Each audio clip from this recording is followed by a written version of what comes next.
దువ్వాడ సమర్పణలో మనం కలిసిందరా చూడబోతున్నాం. ఎమ్మెల్సీ దువ్వాడ కుటుంబ వివాదంలో ఒక కొత్త టర్న్ అనేది తెలుస్తోంది. రాజీ మార్గంపై టీవీ9 ఇంటర్వ్యూలో దువ్వాడ వాణి ఇచ్చిన మన్ కీ బాత్ మీరు చూస్తున్నారు. రాజకీయాలు ఆస్తులు అక్కర్లేదంటున్నారు దువ్వాడ వాణి. అందరం కలిసి ఒకే ఇంట్లో ఉండడమే ముఖ్యం అంటున్నారు ఆమె. ఆయన ఎలా తిరిగినా తమకు సంబంధం లేదంటున్నారు. తమతో కలిసి ఉండే విషయంలో కండిషన్స్ కు తాము సిద్ధం అంటున్నారు. దువ్వాడ శ్రీను ఎలాంటి షరతులు పెట్టినా అంగీకరిస్తానంటున్నారు వాణి. ఎస్, తమకు ఆస్తులు రాజకీయాలు అక్కర్లేదన్నారు దువ్వాడ వాణి. ఎప్పట్లాగే తామంతా కలిసి ఒకే ఇంట్లో ఉండాలన్నదే తమ డిమాండ్ అంటున్నారు. కూతురి పెళ్లి కోసం సమాజం కోసం కలిసి ఉండడమే ఈ వివాదానికి ముగింపు మార్గమని టీవీ9తో ఎక్స్క్లూజివ్ గా మాట్లాడారు. ఆయన ఏం చేసుకున్నా పర్లేదు, ఎలా తిరిగినా తమకు సంబంధం లేదు, కాకపోతే తమతో కలిసి ఒకే ఇంట్లో ఉంటే చాలు. ఈ విషయంలో ఆయనకి ఏవైనా అభ్యంతరాలుంటే కండిషన్స్ పెట్టొచ్చని, ఎలాంటి షరతులు పెట్టినా తాను అంగీకరించేస్తానని ముందుగానే చెప్పేశారు వాణి.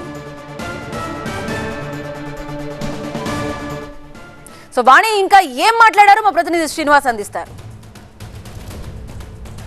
కుటుంబ వివాదం నేటికి 10 రోజులుగా కొనసాగుతూనే ఉంది. ఇప్పటికీ కూడా ఇంకా ఈ యొక్క ఇంటి లోపల ఎమ్మెల్సీ దువ్వాడ శ్రీనివాస్ ఉంటే ఇంటి బయట ఈ యొక్క కార్ పార్కింగ్ షెడ్కే ఈ యొక్క వాణి అదేవిధంగా ఆమె కుమార్తెలు పరిమితమైనటువంటి పరిస్థితి. 10 రోజులుగా ఇక్కడే ఉన్నటువంటి పరిస్థితి. ఆయనేమో ఇంటికి పరిమితమయ్యారు, మీరేమో ఈ కార్ పార్కింగ్ షెడ్కి పరిమితమయ్యారు.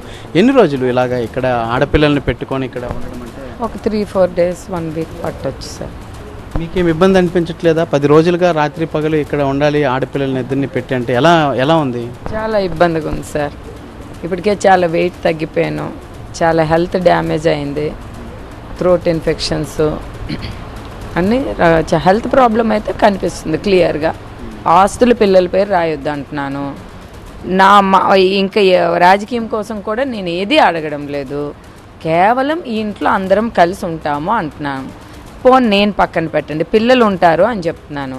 నేను ఉంటానన్నే చంపేస్తానంట, పిల్లలు ఉంటారనే చంపేస్తారంట. అంటే మరి దానికి ఏం చెప్తాం మనం? అట్లాంటి మాటలు, మాకు సంబంధం లేని మాటలు, మాకు పూర్తిగా విరుద్ధమైన మాట్లాడుతుంటే దానికి మనం ఏం చెప్పలేం. కేవలం ఇదంతా ఒక రాంగ్ థింకింగ్తో ఆయన ఉన్నారు, అంటే రాంగ్ వెర్షన్తో ఉన్నారు. మేమైతే 29 ఇయర్స్లో గమనించలేకపోయాను. నేను ఇంత బ్లైండ్గా నేను నా లైఫ్ని ఆయన కోసం సాక్రిఫైస్ చేశానా, అట్లీస్ట్ నా స్వార్థం నేను చూసుకోలేదా అని ఇప్పుడు బాధేస్తుంది తప్ప ఇంకేం లేదు. ఏదేమని నా ఫైనల్ కాన్సెప్ట్ అనేది నేను పిల్లలు ఇంట్లో ఉండడమే, నా ఫ్యామిలీ, నా డెవలప్మెంట్, నా పిల్లలు. కానీ ఈరోజు అలా ఆడుతున్న మాటలు బట్టి అచ్చా సాక్రిఫైజేషన్ చేసి నా లైఫ్ని, నా పిల్లల లైఫ్ని రూయిన్ చేశానా అనిపించే సందర్భం ఇప్పుడు నాకు అనిపిస్తుంది. అంతేగాని ఎక్కువ మనం మాట్లాడమంటే బాధపడాలి. ఆయనకి తెలుసు ఫ్యాక్ట్, రాంగ్ అతంది, తప్పతంది, 1% నాది పిల్లలది తప్పులేదు.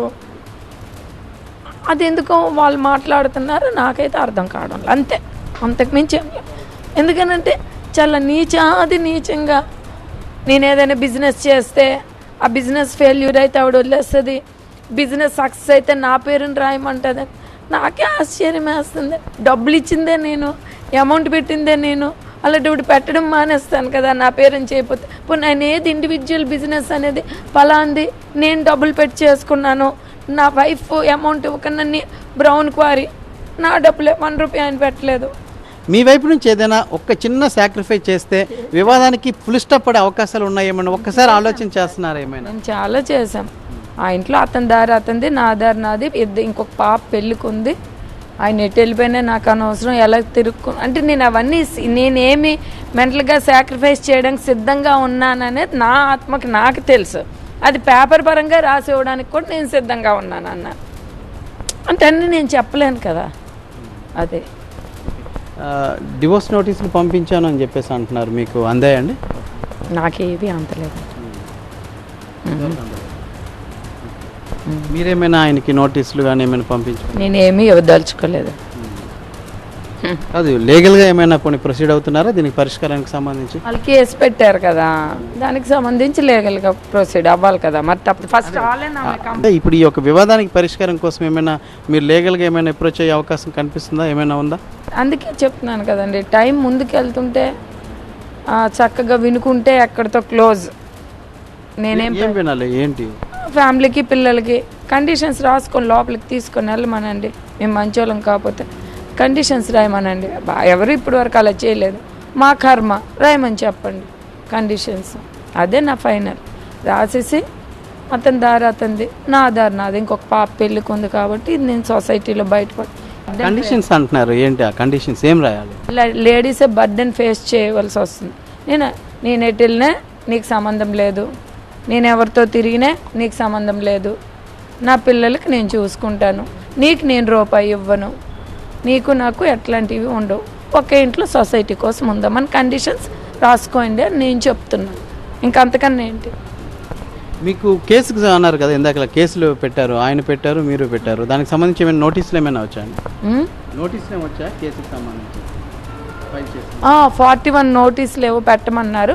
ఫస్ట్ వాళ్ళకి ఇష్యూ చేయండి. వాళ్ళు మా అమ్మాయి కంప్లైంట్ ఇచ్చారు కదా, మొదటి కంప్లైంట్ వాళ్ళదే కదా, వాళ్ళని ఆ నోటీసుల మీద సంతకం పెట్టారంటే ఎమ్మెల్సీ కదా, ఆయనది మాకు పర్మిషన్స్ కావాలి అంటే వాళ్ళ బ్రదర్ ఉన్నారు కదా, ఆయనకి ఇష్యూ చేశారా? ఆయనకి ఇష్యూ చేసి ఆయన సిగ్నేచర్ తీసుకొని వాళ్ళు పెట్టిన తర్వాత మేము పెడతాము అని చెప్పాను. అదే ఒప్పుకున్నారండి పోలీసులు? ఏమంటారు? ఇంకా నా మీద ప్రెషర్ ఇస్తున్నారు, మేడం చెయ్యండి అని అంటున్నారు. ముందు వాళ్ళు చేసి నా దగ్గరికి రండి అన్నాను నేను. ఏదేమైనప్పటికీ కూడా ఈ యొక్క వివాదానికి అయితే ఇంకా ఎండ్ కార్డ్ అయితే పడలేదు, ఇంకా అది కొనసాగుతూనే ఉన్నటువంటి పరిస్థితి అయితే ఉంది. కెమెరా పర్సన్ అనిల్తో శ్రీనివాస్, TV9, శ్రీకాకుళం జిల్లా, Tekkali. Thank you so much Srinivas, details అందించినందుకు.